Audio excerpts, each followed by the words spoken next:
During the bye week, take a look back at, I guess, the first games of the season. Did you see anything different from the team or kind of take anything away from it?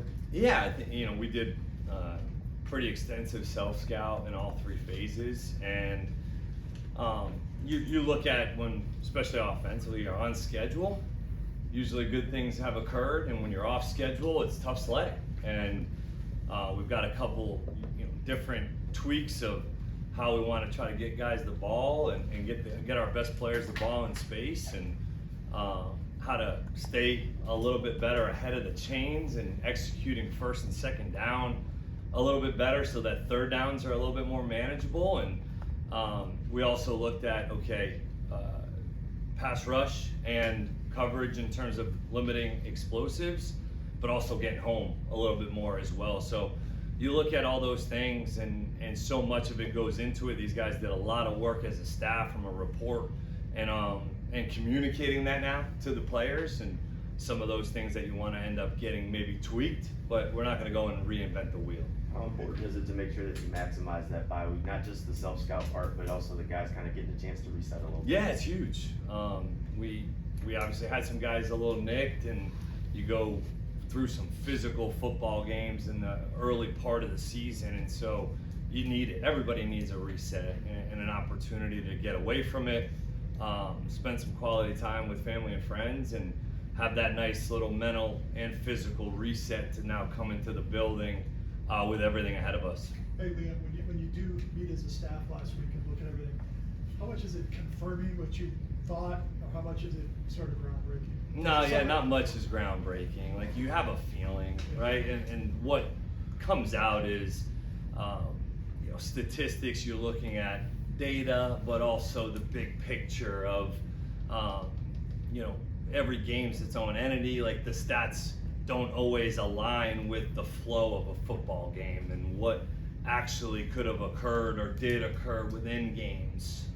So much of it is looking at it from a big picture lens, but then dissecting individually per side of ball. Okay, where can we improve, right? And then where are the things that we have done well? What are the things we've done well that we can now just, change the presentation to the opponent to be able to continue to have success doing?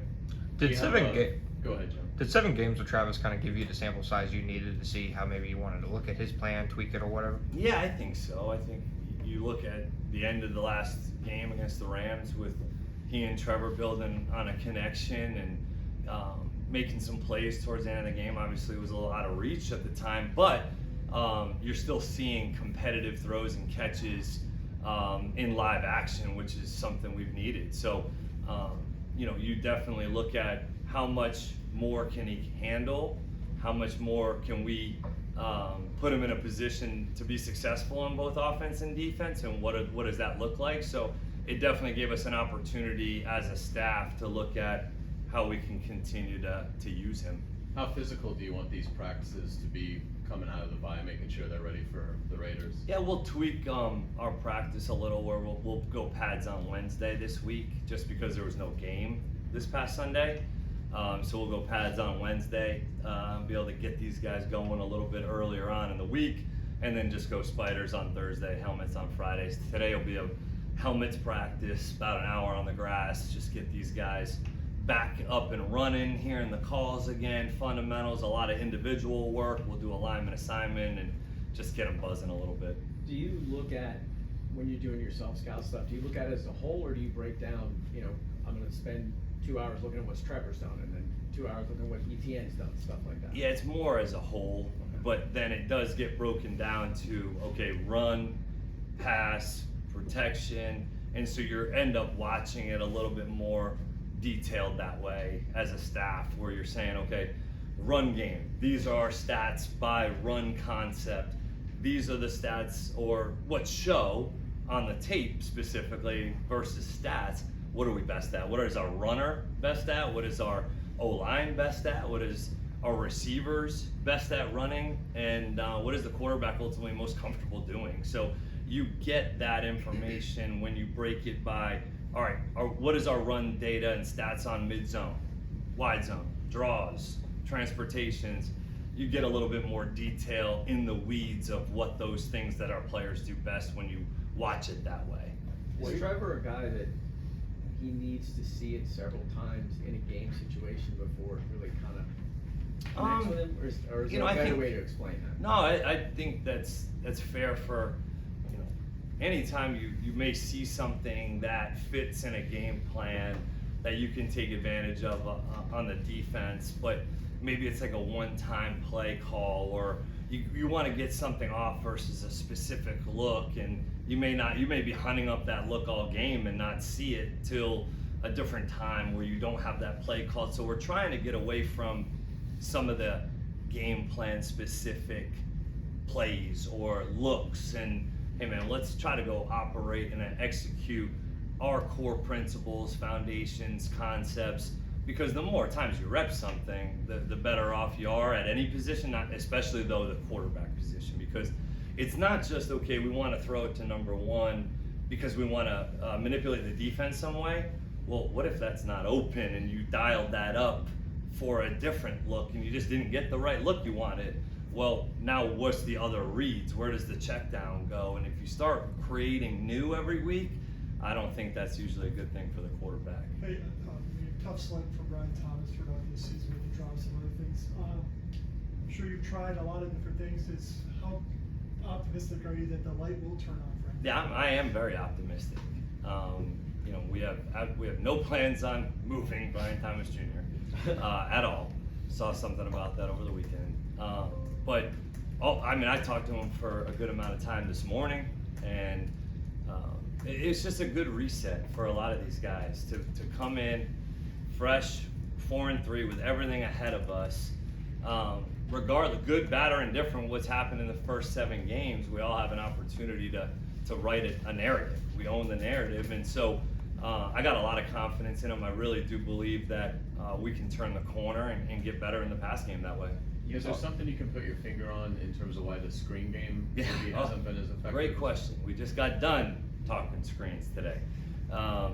You know, I think it's a combination of when they're being called and the timing of them. Like every screen has a little bit of a different count to it. Is it a 1 count, 2 count, 3 count screen? You look at screens around the league in terms of when they're being called, you definitely, there's a trend there. And so I think it's a combination. We have athletic offensive linemen and skilled players that can do some things in space. We have got to improve there, but it's just like anything, you're trying to improve but not go reinvent the wheel with them. I think there's some fundamentals and techniques we can improve. Are there tells? Like, do the players, is there something they're doing that is a tell from what you're seeing? No, I think again it's probably some crap luck on some of them. There's some ones that if you know it's 2nd and 20 and you're running a screen, I mean there's probably an idea by the defense if they're yelling screen draw, you know, knowing that you're trying to get half back or whatever it is. So you know, we were a very good screen team last year in Tampa. You know, there was definitely maybe, you know, a little bit more time on task, I would say, throughout the week in practice.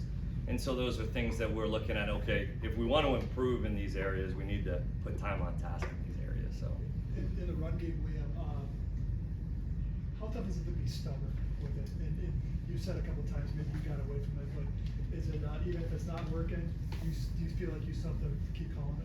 Yeah, I gotta call more runs in general. When we run the football, you know, we're a little bit more balanced. Anytime you're more balanced, you have the defense on their toes, you know, so it's a matter of, like you said, winning 1st and 2nd down. You start drives and you have a run, you get a hold and you're 1st and 20 now. Well, I'm probably not gonna run it on first, you know, who knows, but you're trying to just look for the balance. And when you're able to run the football, you see around the league all day yesterday, points being scored, and you know, when you can run the ball and be effective running the football, it's something that we've got to get back to being able to do a little bit more. You've talked about wanting to get the offense off to a quicker start. Is it a process for you as the play caller figuring out, I guess, what kind of plays guys need to see or feel early to get them settled in?